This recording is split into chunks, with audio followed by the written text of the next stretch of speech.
It is human nature. When you're in a very desperate situation, you will resort to desperate measures to save yourself. You know, I appreciate the fact that many young Kenyans who know nothing about African traditions will not know how serious it is when a man goes out of his home, his family, and washes the family dirty linen at a neighbor's house. They don't know how serious a taboo that is. And therefore they will not understand why older Kenyans are so angry about these remarks by the Deputy President. Especially because of what the Deputy President himself has been involved in recent elections. Well, karibu sana to this very detailed show today. I trust that you'll get a lot of information that you don't already have. Karibu sana. But even before the show starts, I'd like to play a short clip to give you a heads up on my latest weekly intelligence briefings, number 74. Enjoy!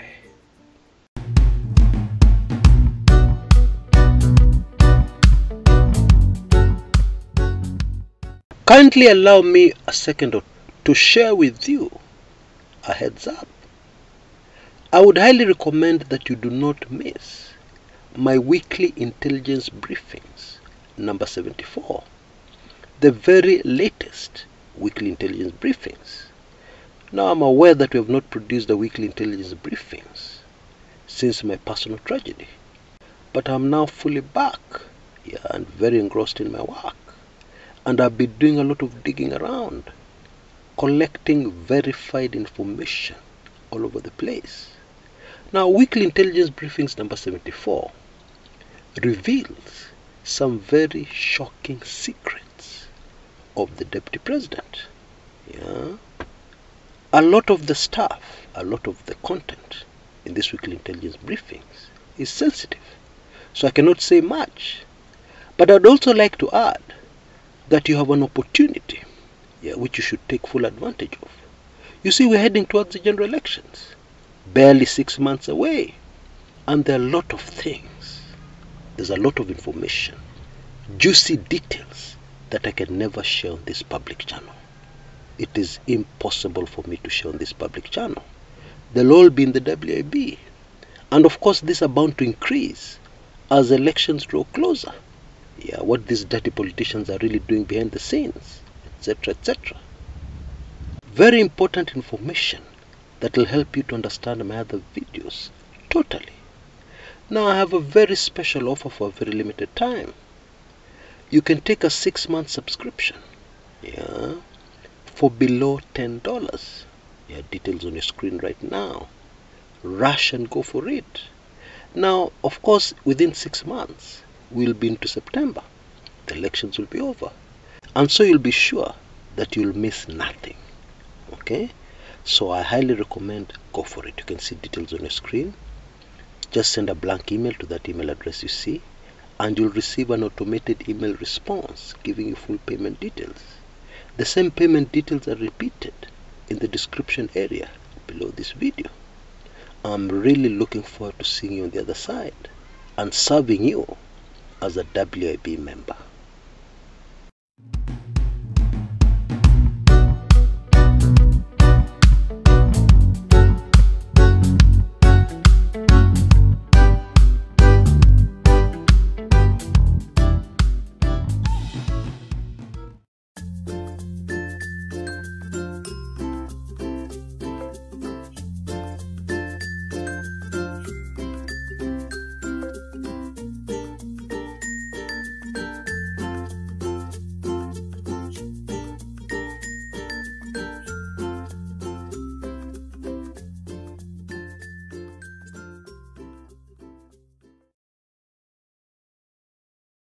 One has to be very careful when they go kwa wenyewe, when they go to a foreign country, or when you go to somebody else's house.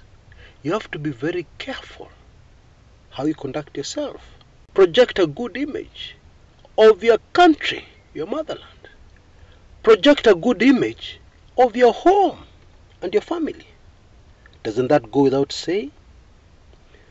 Now, the recent remarks by the Deputy President appealing for foreign help to deal with possible rigging in the August 2022 elections. I don't even know how to describe those remarks. But it is wrong. It is very wrong.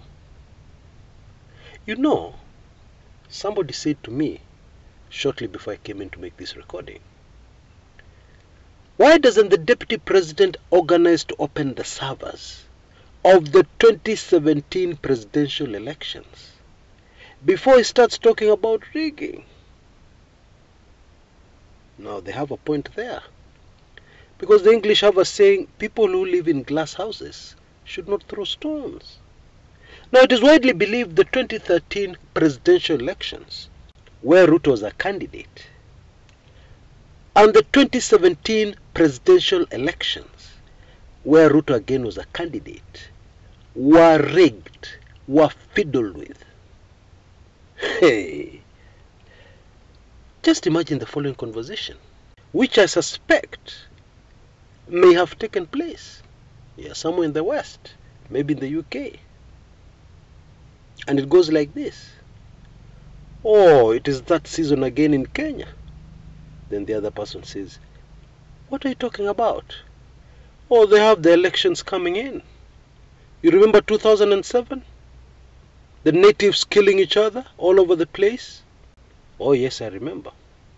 And then there's this fellows come over. He's visiting the United States and the UK.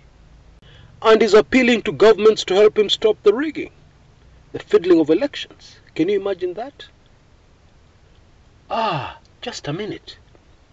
Isn't that the person who's cheated out of every election? They win and then they're never sworn in? Actually, no. It is the person who has rigged some of those elections.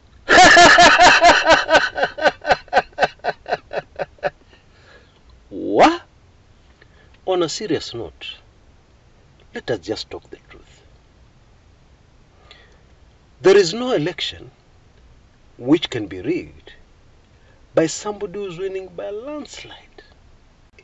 Number two, if a presidential candidate, a Kenyan, is running for the presidency for the very first time, they've never run for the presidency again. And they're talking about rigging. Even before we know, even before we measure the strength of that candidate, we start estimating how many votes they can actually get, let alone fake polls using Twitter with accounts purchased from India, fake accounts. No, I'm talking about properly analyzing their possibility of getting votes outside their home area. When that person now starts talking about rigging, don't you think there's something? Si lazima iko kitu. It could be that they've already fiddled with elections. They have experience of fiddling with elections. And they know that is how it is done when you're in government. And they just want to cry wolf. Cheat people that they're actually very popular. You know, there are many on this channel who are fully convinced that we hate the Deputy President as a person. We're against him. Well, it is impossible to analyze anything when you hate it. Because on this channel, we have given suggestions how the Deputy President can improve his campaign. If we really hated him, we wouldn't do that. And many people have reached out to me and told me, Chris, why are you giving the Deputy President ideas? Why are you giving him such good advice? When you want him to win the election? Those people would not have reached out to me if the advice did not make sense. The big problem with the Deputy President's campaign is the character of the Deputy President. Because decisions are made based on what can get the team ahead, what can get the Deputy President the presidency.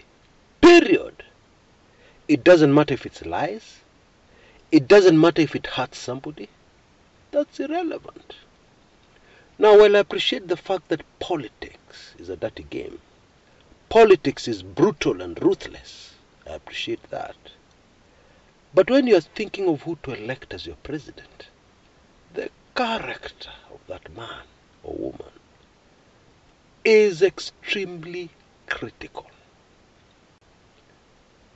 And this latest saga of the Deputy President going to other countries, foreign countries, the United States of America, and washing our dirty linen for the whole world to see, is a very good example. Because the truth is, and the Deputy President knows this very well, his problem in the upcoming August 9th general elections, presidential elections, is not being rigged out. He has still not reached that stage. He is still not Raila Odinga in 2017. No, very far from it. He does not have countrywide support that is enough to get him to a situation where he is definitely winning and some people have to desperately rig him out. Bado hajafika hapo. And therefore, this latest drama in the USA has only one purpose. And that purpose is to create the perception that the Deputy President is so popular that some people are already planning to rig him out. And in making the decision to go out there and wash Kenya's dirtiest linen out there where foreigners are, Mzungus, people who dislike Africans anyway, many of them are racists. They don't see much of a difference between us and the lovely, beautiful monkeys we have in our national parks. His decision to go out there and wash our dirty linen was driven only by one consideration. He's winning the 2022 presidential elections. Period. Nothing else. Because I believe we all know, Raila Odinga, I believe one day will enter the Guinness Book of World Records as the only human in the entire world to win emphatically so many presidential elections but never actually get to the point of being sworn into office. He always wins but has been declared the loser. In 2017, the Supreme Court of Kenya ruled that indeed it was true the election had been fiddled with, meaning that Raila had won. That is clear evidence in a court of law, indeed the highest court in our land. In 2013, Raila Odinga won the election. Not so emphatically as 2017, but he won. Keen political observers know that for a fact. In 2007, we saw, because the results were being beamed in live on television, and Raila Odinga was winning by over 1 million votes when everything was switched off. The results coming in live on our television stopped suddenly. Raila was leading by over 1 million votes. And during this blackout, suddenly, some very different, strange, bizarre results came out, indicating that Mwai Kibaki had won by about 200,000 votes. And for you to realize that the whole situation was so dodgy, the electoral body at that time took many months of fiddling to be able to release the official results to the people of Kenya. I think that's overwhelming evidence. And so, it would be very easy for anybody to prove that Raila has won the elections, the presidential elections, at least 3 times, 2007, 2013, and 2017. But my point is, there is no time Raila has gone out of the country to the USA, Europe or anywhere else and appealed to people to help him to stop the rigging against him. Never ever. He has never done it. One would have thought, after the bitterness of what happened to him in 2007 and 2013, at least in 2017 he would have flown to the USA and appealed to the president of the USA, the political class in the USA, to stop President Uhuru Kenyatta and Jubilee from rigging him out in 2017. Because Raila had all the information. He knew very early that they were going to try and rig. And he did everything in his power to try and forestall it, to stop it. But he failed. But William Samoei Ruto is running for the presidency for the very first time. He has never run before. And here he is rushing to the United States of America to cry foul before even the proper campaigns have started. But at least now we know what the motive is. We know what is driving the Deputy President's campaign. You know, this thing is much more serious than most people realize. Take a very practical example. You're going to visit your in-laws with your wife, and you're given an opportunity to speak, and you decide to wash your dirty linen before your in-laws. Now this example is very appropriate because it will give us a very good idea of how the world has received the remarks of William Samoei Ruto. And so you're given an opportunity to speak. And therefore, you open your mouth and you say, you know, I'm having a problem with this daughter of yours. Anashinda akikasirika. Yeah, all the time. And many times, she denies me my conjugal rights. Yeah, ananinyima. And I don't want to go outside. Sitaki mipango ya kando. I'm a very honest man. Yeah, I'm straight like a ruler. Siwezi enda nje. Now imagine the pressure she's putting on me. Kuninyima kila wakati. I would like to appeal to you, my in-laws, to intervene in the middle. Yeah, and stop this behavior by your daughter, who is also my wife. Yes. Now, how do you think the in-laws will receive that message? Do you think they'll focus on what their daughter is doing? No. They'll focus on you. And they'll start asking themselves, what kind of man is this? Huyu mtu kichwa yake ni mzuri kweli? And I assure you, in a similar way, many in the West are taken aback by the remarks of the Deputy President. And I challenge you to do your own checking for yourself on this. And they're wondering where he's coming from. They are wondering how he expects them to intervene in the internal affairs of a sovereign nation. Of course, the West interferes in our affairs all the time, although we're supposed to be a sovereign nation. But they do it covertly, chini ya maji, using organizations like the CIA. Oh yes, they never do it directly. This is not something to speak out in the public. So maybe what the Deputy President would have done would have been to look for contacts in the CIA. Especially if he was serious, if he really meant it, that he thinks it's going to be rigged out. Because from where I sit, if you're going to win an election by a landslide, you have no reason to think of rigging. What for? Yanini? You're already winning. Things are already going so well. You know, in 2017, the Jubilee government already knew that things were not good. And therefore the rigging plans started being put into place months before the general elections. We know that. Because to rig an election contrary to what some people think, is not something you decide at the last minute and you implement. Like what Mwai Kibaki attempted to pull off in 2007. You saw the results.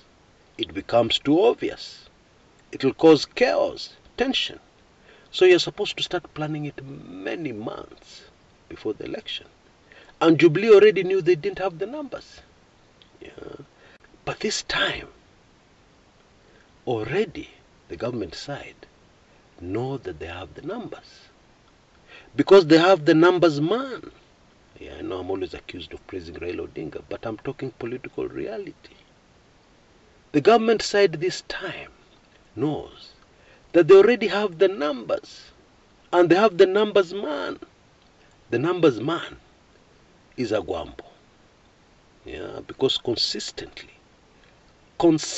without fail, he has produced the numbers in a presidential election. That is a fact. So why should anybody be thinking of rigging an election? You tell me. Why? You're already winning. Why do you need to cheat? If things are going very badly, if Azimio was not getting acceptance across the country, if people were rejecting Raila Odinga, if the song being sung all over the country was Ruto, yeah, and by genuine people, not hired people in yellow t-shirts who are always positioned strategically close to the deputy president. No, I don't mean those ones. I mean something spontaneous, coming out of the hearts of the people. Yeah, coming out of people who do not expect a handout. That's what I'm talking about. Because those are the kind of people who will vote, yeah, for the said candidate on August 9th. Not people who receive handouts and shout your name, and then by August 9th, they'll have long used the money you gave them. The handout you gave them, they'll have forgotten about it. And they'll vote accordingly. They could vote for anybody other than you. Yeah, that's what I'm talking about. So if things are going bad for the Azimio crowd, then we can consider the possibility that the elections can be rigged. But things are going so well for them. Let us not even get into the character of a man called Raila Amolo Odinga. A man who Miguna said is not president today because he refused to take things by force. That's the character of Raila Odinga. In my opinion, the character of Raila Odinga would not allow him to be on any team that steals a presidential election. Never ever. Let me give you an example to prove my point. In 2013, some people approached Raila and told him, some very smart people who understand Kenyan politics, they told him, just make sure Uhuru and Ruto are not running for the presidency. And it's very easy. Just put pressure, yeah, that they be taken to the ICC immediately. Put a lot of pressure. Use your international contacts. Let them put a lot of pressure to not allow ICC suspects to vie for the presidency. And then I can assure you, Agwambo, you will win this election hands down. You will walk into State House after these 2013 elections without any opposition. You know what Raila's response was? You can guess. Raila said, there's no way I want to win a presidential election that people are going to turn around and say later, you won because so-and-so did not vie. You won because you frustrated, you engineered, you schemed so that so-and-so does not vie for the presidency. And you win. Bottom line, Raila was not interested in winning the presidency by removing some of his opponents from the game. And he had all the reason to do so, but he didn't. Therefore, you have to believe me, Raila Odinga would never be interested in winning an election where he has been rigged in. Period. And I believe William Samoei Ruto knows this. Yeah, but we all know now, at least we have an idea, what his utterances in the USA are all about. They have nothing to do with this fear of the election being rigged. No. They have everything to do with his mantra, win at all costs, period. Until next time, this is Kshs, Kumekucha.